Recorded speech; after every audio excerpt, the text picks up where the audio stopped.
esposa fue quien propuso que abriéramos el matrimonio. Ahora que tengo otra pareja, se arrepiente de todo. Se alejó de sus amigas, renunció a su trabajo y empezó a venir a la casa como si nada hubiera pasado. Nunca imaginé que nuestra vida llegaría a esto, pero aquí estamos. Llevamos juntos 10 años y casados 8. Nos conocimos en la universidad y fuimos el primero y único del otro. Yo siempre creí que nuestra relación era especial por eso, pero ahora veo que solo yo lo pensaba. Hace tiempo, mi esposa entró a trabajar en una empresa nueva. Al principio le costó adaptarse porque siempre ha sido reservada, pero luego de que la animé, empezó a llevarse bien con un grupo de chavas, algunas solteras, otras divorciadas y otras con pareja pero sin matrimonio. Me dio gusto verla con amigas, pero después empezó a salir de fiesta muy seguido y noté que algo en ella cambió. Llegaba cada vez más tarde a la casa y empezamos a distanciarnos. No quería convertirme en ese esposo controlador, pero no podía evitar sentirme desplazado. Luego llegó un nuevo gerente a su trabajo y a todas les cayó súper bien. Mi esposa empezó a mencionarlo primero como cualquier cosa, pero luego hablaba de él a cada rato. Ya no solo por temas laborales. Cuando le pregunté si pasaba algo, se hizo la desentendida. Fue entonces cuando empezó a preguntarme si no me arrepentía de no haber tenido más experiencia con otras mujeres. Le dije que no, que ella era todo lo que necesitaba, pero noté que se puso triste y cambió de tema. De repente salió con la idea de abrir el matrimonio. Me dijo que no quería perderme, pero tampoco quedarse con dudas o arrepentimientos. Me quedé helado. Le pregunté si tenía algo que ver con el gerente y lo negó, pero nunca le creí del todo. De todos modos, no quise forzarla y acepté de mala gana. Así empezó todo. Ella empezó a salir con otros, tuvo noches de una sola vez y al poco tiempo prácticamente tenía una relación con el gerente. Yo intenté salir también, pero no me sentía cómodo, así que casi siempre me quedaba en casa. Ella me preguntaba si estaba bien, pero nada cambiaba y sentía que poco a poco me iba apagando. Luego conocí a alguien. Acababa de llegar de Corea del Sur y era diferente a todas las personas que había conocido. Tuvimos química de inmediato, empezamos a salir y después de mucho tiempo me sentí vivo otra vez. Ella me hacía sentir querido de verdad. Mi esposa se dio cuenta, pero al principio hasta le pareció tierno. Cuando la relación se hizo más seria, mi esposa cambió. Llegaba temprano a casa, hacía la cena, me llevaba comida al trabajo y trataba de acercarse de nuevo. Pero para mí, algo ya se había roto. Apenas, y le seguía la corriente, y cuando lo hacía era solo por compromiso. Una noche le pregunté por qué hacía todo eso y me dijo, quiero demostrarte que te amo. No pude evitar reírme. Le pregunté por sus amigas, el gerente y todas sus salidas, pero no contestó. Esa noche se fue a la cama llorando. Al día siguiente me dijo que quería cerrar el matrimonio, que no quería perderme pero tampoco quedarse con dudas o arrepentimientos. Otra vez me quedé helado. Le pregunté si tenía que ver con el gerente y volvió a negarlo, aunque su respuesta no me convenció. Tampoco esta vez quise presionarla, así que otra vez acepté a regañadientes. Así se repitió la historia. Ella salió en citas, tuvo encuentros casuales y prácticamente una relación con el gerente, mientras yo apenas y salía porque no me sentía bien. Mi esposa me preguntaba cómo estaba, pero nada cambiaba, y yo sentía que me borraba, hasta que conocí a alguien más, la chica coreana con la que todo fluyó tan fácil. Por primera vez en años, sentí que alguien me hacía bien. Mi esposa lo notó, pero empezó a tomárselo en serio cuando vio que esto iba para largo. Entonces cambió, empezó a llegar temprano, preparaba la cena, me llevaba comida y buscaba estar cerca. Pero yo ya no era el mismo. Solo le seguía la conversación por no pelear, pero ya me daba igual. Una noche le pregunté qué la había hecho cambiar y solo dijo, quiero demostrarte que te amo. Yo solté una risa. Le pregunté por sus amigas, el gerente, sus salidas, y no supo qué decir. Terminó llorando en la cama. Al día siguiente me pidió que cerráramos el matrimonio, que se arrepentía y que quería que volviera a ser como antes. Por fin aceptó que la idea se la metieron sus amigas, el gerente la animó, y aunque al principio fue emocionante, después le pesó mucho. Dijo que nunca necesitó comparar porque lo nuestro era especial, pero ahora sentía que había destruido todo. Le dije que no sabía si podía verla otra vez como mi esposa, y se vino abajo llorando. Solo la abracé hasta que se quedó dormida en el sillón. Después de eso, renunció. Cortó la relación con sus amigas y dejó de ver al gerente, pero yo no terminé con mi nueva pareja. No estaba listo para soltar a la única persona con la que me sentía bien. Fuimos a terapia y ahí mi esposa lo confesó todo. Sus amigas la animaron, el gerente le coqueteaba y terminó creyendo que no tenía nada de malo. Juró que nada físico pasó hasta que abrimos la relación, pero terminó admitiendo que sí hubo cosas que técnicamente no eran sexo. Eso sí me pegó duro. Se deshizo en lágrimas frente a la terapeuta. Después le pregunté qué la hizo ver la realidad sobre el gerente y me contó. Escuché que le contaba a una compañera sobre mí, presumiendo lo fácil que fui. Ahí se dio cuenta que para él solo fue un juego. Me dijo, nunca dejé de amarte, pero eso no me quitó el dolor. Me rogó que nos fuéramos a otro lado y empezáramos de cero. pero le dije que necesitaba tiempo. Cuando llegamos a la casa, empecé a empacar, y en eso le llamaron. Era una de sus ex amigas llorando. Resulta que después de que mi esposa renunció, la amiga se metió con el gerente y ahora creía estar embarazada. Su novio se enteró y todo se le salió de las manos. Todo por querer experimentar. Desde entonces vivo en un departamento. También fui con un abogado de divorcios por recomendación de mi hermano, solo por si las dudas. La verdad, ya no tengo ganas de luchar por este matrimonio y mi esposa lo nota. Antes de irme intentó acercarse, pero cuando la rechacé, gritó y me preguntó: ¿qué te da tu amante que yo no pueda darte? No le respondí. Solo negué con la cabeza y le solté. Si después de todo lo que ha pasado todavía no entiendes, entonces ya no hay nada que hacer con nuestro matrimonio. Y me fui sin voltear atrás. Desde que me fui de la casa, fue como si una bomba hubiera explotado en nuestro círculo. El chisme sobre mi esposa se regó rapidísimo, pero nadie supo contar la historia bien y con cada versión la dejaban peor parada. En su oficina ya era puro chisme y todos querían adivinar quién le hizo qué a quién. Luego me enteré que hasta Recursos Humanos le llamó para interrogarla sobre supuestas relaciones indebidas. Esa vez me lo contó llorando por teléfono, con la voz cortada. Resulta que su nombre había salido en una queja formal y al gerente ya lo traían checado por otros rollos. Sus amigas, según incondicionales, empezaron a darle la espalda. Bárbara y Tawane fueron de las primeras en dejar de hablarle. Tawane la bloqueó por todos lados. Bárbara me mandó un mensaje larguísimo casi rogándome que no la fueran a culpar a ella. Nunca me metí con nadie del trabajo,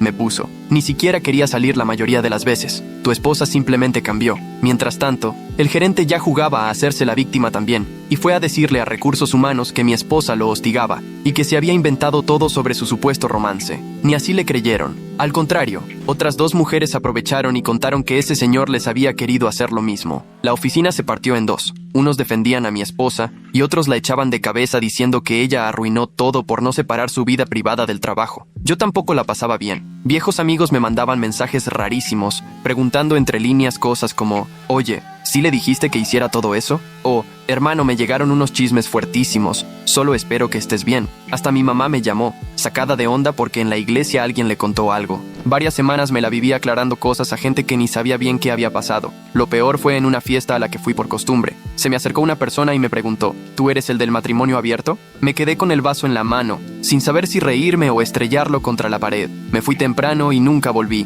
Mientras tanto, mi esposa me marcaba mínimo una vez por semana, casi siempre llorando, pidiéndome perdón, a veces por ella, a veces por mí. Me decía que le habían contado que yo ya andaba en serio con alguien y me suplicaba que no creyera nada de lo que el gerente decía de ella. Yo trataba de ser buena onda, pero cada llamada era más pesada que la anterior. El divorcio se alargó, aunque ya habíamos quedado en repartir todo casi por igual. Al principio mi esposa se hacía la tranquila que quería una separación sin pleitos, pero apenas empezaron los papeles, me salió con una lista enorme de exigencias. Quería la casa, el coche, la mitad de mis ahorros y hasta el perro. Su abogada me mandó una carta amenazando con pedirme una compensación por daño moral si no aceptaba. Mi abogada, Marisa, era de armas tomar. No dejes que te haga sentir culpable, me dijo. Ella se está haciendo la víctima. Nos pusimos a revisar cuentas y mi esposa salió con que había puesto más para el enganche de la casa, cosa que ni era cierta. Hasta quiso decir que yo la descuidé emocionalmente, mostrando mensajes míos donde digo que me sentía desconectado. Esos mensajes sí eran reales, pero omitió todo lo que pasó antes de que ella se metiera con el gerente. En la junta de mediación se soltó llorando,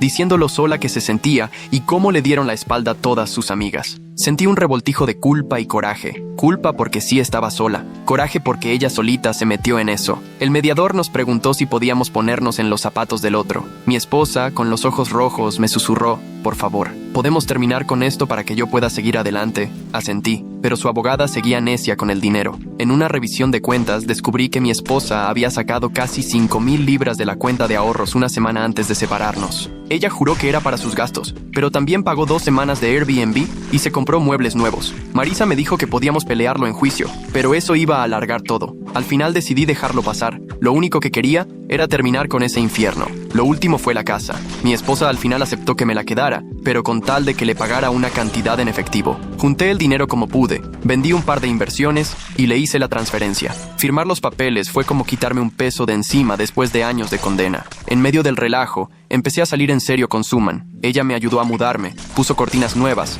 hasta me ayudó a pintar la sala para que se sintiera a nuevo. Salíamos con sus amigas, cocinábamos juntos, le echábamos ganas para construir algo propio y que no se sintiera solo como un parche de mi matrimonio roto. pero el drama del divorcio no dejaba de colarse. Mi ex esposa le escribió a Suman por Instagram. Al principio solo eran advertencias de que yo era cerrado emocionalmente, pero después ya le preguntaba dónde estaba yo, y hasta le insinuó que tuviera cuidado conmigo. Suman me enseñó los mensajes. Se rió, pero vi que sí le caló. Todo estalló una noche en que cenábamos juntos y mi ex esposa marcó. Llorando, me reclamó que ya hasta fotos nuestras había visto en internet y que no podía creer lo rápido que seguí con mi vida. Le pedí perdón, pero no quería disculpas, solo que la escuchara. Colgué sintiéndome como si hubiera traicionado a las dos. Después de eso, Suman empezó a poner distancia. Me preguntó si yo necesitaba cerrar el ciclo con mi ex o si simplemente no estaba listo para avanzar. Le dije que sí, pero creo que se dio cuenta de que yo mismo no estaba seguro. Ella me confesó que se sentía mal siendo la otra, aunque siempre fui honesto desde el inicio. Traté de separar mi vida con Suman, pero era como si el pasado no me soltara. Hasta la mamá de mi ex me marcó para decirme que yo le había arruinado la vida a su hija. Solo alcancé a decir que lo sentía antes de que me colgara. Suman me preguntó si no prefería que se fuera a vivir a otro lado mientras se calmaban las cosas. Le rogué que no lo hiciera, así que llegamos a un acuerdo y se quedó, pero los dos le bajamos el ritmo a todo. Como al mes de que por fin quedó el divorcio, la vida de mi ex esposa siguió en picada. Perdió su trabajo cuando su jefe quiso embarrarla como problemática. Una noche me llamó totalmente ebria, rogándome que le ayudara a conseguir trabajo. Nadie quiere hablar conmigo. Piensan que estoy loca o que soy tóxica. Lloraba desconsolada. Le dije que no podía ayudarla y colgué, sintiéndome pésimo durante horas. Mientras tanto, a Suman empezaron a llegarle ofertas de trabajo en otras ciudades y me preguntó si me animaría a irme con ella. La idea de dejar atrás todo lo que conocía era tentadora, así que nos desvelamos platicando sobre cómo sería comenzar desde cero en otro lugar. Le fui sincero, tengo miedo, no quiero salir huyendo, pero tampoco quiero seguir viviendo bajo la sombra de este desastre. Ella me abrazó y me dijo que esperaría a que tomara una decisión. Mi ex intentó una última jugada. Amenazó con ventilar nuestra historia en redes, diciendo que yo la había maltratado y que lo del matrimonio abierto había sido idea mía. Le llamé a Marisa, quien me aseguró que podríamos ponerle una orden de restricción si se atrevía. Al final, nunca lo hizo. Tal vez entendió que nadie le iba a comprar el papel de víctima, o quizás simplemente se cansó de pelear. Cuando por fin se resolvió el divorcio, creí que todo iba a calmarse, pero me equivoqué. Todo empezó con un tuit medio ambiguo, algo sobre hombres casados que manipulan a sus esposas para que acepten un matrimonio abierto y luego se hacen las víctimas. El tuit tuvo miles de likes. Al principio ni me pasó por la cabeza que hablaran de mí, pero luego Bárbara lo compartió poniendo "algunas personas deberían leer esto", y después Tawane le dio like. Ahí supe que era sobre nosotros. Después salió un video en TikTok. Una chava del antiguo trabajo de mi ex subió un post que se llamaba "¿Qué pasa cuando las amistades laborales se pasan de la raya?", y aunque no dio nombres, usó frases como romance de oficina, manipulación emocional y daños colaterales. Los comentarios se salieron de control, y alguien, no sé cómo, acabó mencionando a Suman por nombre en menos de un día. Suman tenía un pequeño estudio de arte online donde vendía piezas hechas a mano, todo muy local, pero su perfil empezó a llenarse de comentarios extraños. Algunos la llamaban rompehogares, otros le preguntaban qué se siente ser la mejora, y uno le soltó: "También te va a engañar a ti cuando se aburra". Al principio Suman se lo tomó a la ligera, luego mejor cerró los comentarios por completo. Una noche la encontré en la cocina, borrando mensajes directos, con una cara de agotamiento brutal. Le pregunté si estaba bien y solo se encogió de hombros. "Sí, solo es ruido", pero yo sabía que no era cierto. Todo terminó de estallar cuando su mamá la llamó desde Corea, llorando, preguntando por qué unos desconocidos le mandaban mensajes en Facebook diciendo que su hija le había quitado el esposo a otra. Fue la primera vez que vi a Suman llorar por todo esto. No hizo drama, ni levantó la voz. Solo se sentó en la mesa del comedor, escondió la cara entre las manos y murmuró: "Yo no pedí nada de esto". Me sentí totalmente impotente, porque yo la había metido en este lío. Aunque nunca publiqué nada, aunque no dije nada en público, era mi historia la que la gente estaba distorsionando. Intenté defenderla en un par de hilos, pero solo lograba empeorar las cosas. Alguien le tomó screenshot a uno de mis comentarios y lo subió diciendo: "típico comportamiento manipulador". Me empezó a dar coraje, con Bárbara, con esa compañera de trabajo, y conmigo mismo. Incluso pensé en escribirle a mi ex para preguntarle si ella había soltado algo, pero no lo hice. Sabía que no era solo culpa suya, sino resultado del caos que los dos provocamos. Suman empezó a pasar más tiempo en su estudio. Había noches en que ni siquiera regresaba antes de las 11. Le pregunté si quería su espacio. Dijo que no, pero tampoco dijo que sí. Yo empecé a dormir en el sillón, por si acaso. Una mañana recibí un mensaje suyo, solo 3 palabras. Necesitamos espacio. Ahí me cayó el 20 de verdad. Por más que quisiera creer que el pasado ya estaba superado, seguía con nosotros. Y ahora ya no solo era mío, también era de ella. No discutimos cuando preparó su maleta, tampoco lloramos. Solo dobló algunos suéteres, agarró su cepillo de dientes y me avisó que se iría a casa de una amiga. Le pregunté si quería ayuda con la maleta, pero me dijo que podía sola. Esa noche me senté en el piso junto a la cama, nomás viendo la hendidura en la almohada donde antes estaba su cabeza. Quise marcarle, pero no lo hice. Al día siguiente me mandó mensaje para vernos a tomar café. Escogió un lugar a medio camino entre su estudio y el departamento. Era pequeño y tranquilo. Nos sentamos junto a la ventana. Yo intenté sonreír, pero ella no. Dijo, te amo, pero siento que siempre estoy viviendo a la sombra de tu exesposa. No pude responderle. Me quedé ahí, aferrado a una taza de café que ya se había enfriado. Ella siguió. A donde sea que vamos, es un lugar al que tú ya ibas con ella. Cuando mencionan tu nombre en redes, me arrastran a mí también.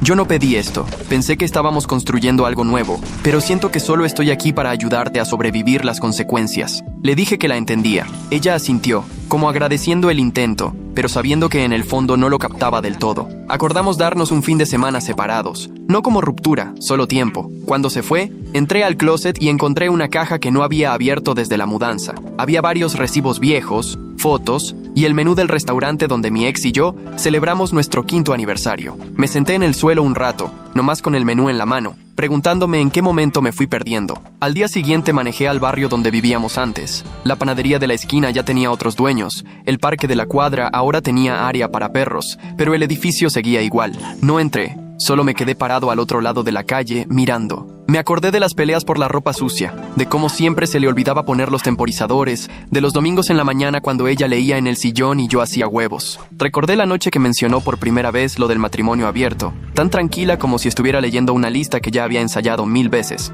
Luego fui al súper donde íbamos antes, caminé por los pasillos, vi el cereal que le gustaba y sentí un nudo en la garganta. No porque la extrañara, sino porque entendí cuánto de mi identidad se formó en esa relación y cuánto de mí seguía atorado ahí. Regresé a casa sin poner música, en silencio. Cuando llegué, el departamento se sentía vacío, aunque el arte de Suman seguía en las paredes y sus pantuflas seguían junto a la puerta. Me di cuenta de que no solo quería que ella regresara, quería volver a ser la versión de mí mismo por la que ella se enamoró, el que la hacía sentir elegida, no arrastrada a una secuela amarga y sin fin. Esa noche le escribí un mensaje. No le pedí que volviera ni le rogué, solo le dije la verdad, que aún no superaba todo, pero lo estaba intentando y que ojalá volviera, no porque necesitara que me salvara, sino porque quería ganarme el estar a su lado. No respondió enseguida. Cuando por fin lo hizo, solo dijo, gracias por decírmelo, necesito más tiempo. Así que esperé, y en ese tiempo dejé de intentar arreglar el pasado. Simplemente lo solté. No sabía nada de mi ex desde hacía semanas. La última vez que supe de ella fue por un video borroso que alguien volvió a subir desde una historia privada. Estaba en un bar, hablando raro y gritándole al cadenero. Un amigo me lo mandó preguntándome, ¿es ella? No contesté, pero sí, era ella. Una semana después me llegó una carta por correo, sin remitente, solo mi nombre escrito con esa letra que reconocí de inmediato. Eran 6 páginas, por los 2 lados, y olía al mismo jabón que ella usaba. Me contó que estaba en rehabilitación, lejos, fuera del estado. No me dijo el nombre, solo lo describió como un lugar sin espejos y con demasiada avena. Escribió, esto no es para que te sientas culpable, no te estoy pidiendo nada, solo quería explicarme antes de dejar de hablar para siempre. Y empezó desde el principio. Nunca sentí que fuera suficiente, incluso antes de conocerte. Veía a mi mamá ponerse labial solo para hablarle al cartero. Una vez me dijo que los hombres no te quieren si no les das una razón todos los días. Eso se me quedó grabado desde niña. Creo que por eso buscaba atención como perrito con la pata lastimada. No importaba de quién viniera, solo necesitaba saber que aún podía llamar la atención. Admitió que empezó a beber más estando casada. Dijo que la primera vez que se emborrachó hasta perderse con sus compañeros del trabajo, se despertó asustada y me mintió sobre dónde había estado. Tú siempre me creíste. Eso lo hizo peor. También confesó que nunca planeó acostarse con el gerente, pero la atención, los halagos, la manera en la que él la hacía sentir como si los años de matrimonio no pesaran, todo eso le fue ganando. Me volví adicta a sentirme deseada, no amada, solo deseada. hay una diferencia, y no la entendí hasta que ya era muy tarde. Me contó sobre la noche en la que me vio conectado con Suman. Al principio no te reconocí, parecías alguien que ya había soltado todo. Eso me hizo odiarme, no porque tú ya hubieras seguido con tu vida, sino porque me di cuenta de que tú eras libre, y yo seguía atorada en un ciclo que yo misma me fabriqué. La última página fue la que más me dolió. Espero que ella sea buena contigo. Espero que la dejes amarte sin ponerle pruebas a cada paso como hiciste conmigo. Sé que te lastimé, sé que lo arruiné todo, pero por si sirve de algo, sí te amé. Solo que mal, solo que de forma equivocada. Ya no quiero ser parte de tu historia, pero gracias por ser parte de la mía. No había firma, solo una línea al final. Por favor, no contestes. Me quedé mucho rato con la carta en las piernas, sin llorar, sin romperla, solo leyendo esa frase una y otra vez, tratando de entender si era un acto de compasión o de castigo. Al final la guardé en el sobre y la metí en un cajón que ni había abierto desde la mudanza. No volví a saber nada de ella. Pasaron un par de meses. Suman regresó sin decir mucho, sin dramas, sin reencuentros de película. Solo llegó una tarde, dejó sus llaves en la barra y dijo: traje la cena. No le pregunté si iba a quedarse. Solo puse la mesa. No hablamos mucho de lo que pasó, al menos no en ese momento. Ella se metió de lleno en su trabajo. Yo me mantuve ocupado ayudando a mi hermano con unos proyectos en su casa. Dormíamos en la misma cama, pero había un hueco entre los dos. No solo físico, como si ambos estuviéramos esperando ver si todavía encajábamos. Un día recibí mensaje de una amiga en común. Mi ex ya había salido de rehabilitación y estaba con su prima, mejorando. No respondí, pero le di muchas vueltas en la cabeza. La siguiente semana pasé por la cafetería a la que íbamos antes. Sin pensarlo, entré. Todo seguía igual. Me senté, pedí la bebida que le gustaba y le escribí: no busco revivir nada, pero si alguna vez quieres platicar en persona, una última vez, estoy abierto. Esa misma noche contestó. Nos vimos en un parque, en un lugar neutral, público, para evitar que se pusiera emocional de la forma equivocada. Se veía diferente, no mal, más bien más pequeña, como si la vida la hubiera exprimido y estuviera arrancando de cero, todavía empapada por el enjuague. Cuando me vio, sonrió. Pensé que no ibas a venir, le dije. Yo pensé que sí ibas a venir. Nos sentamos en una banca,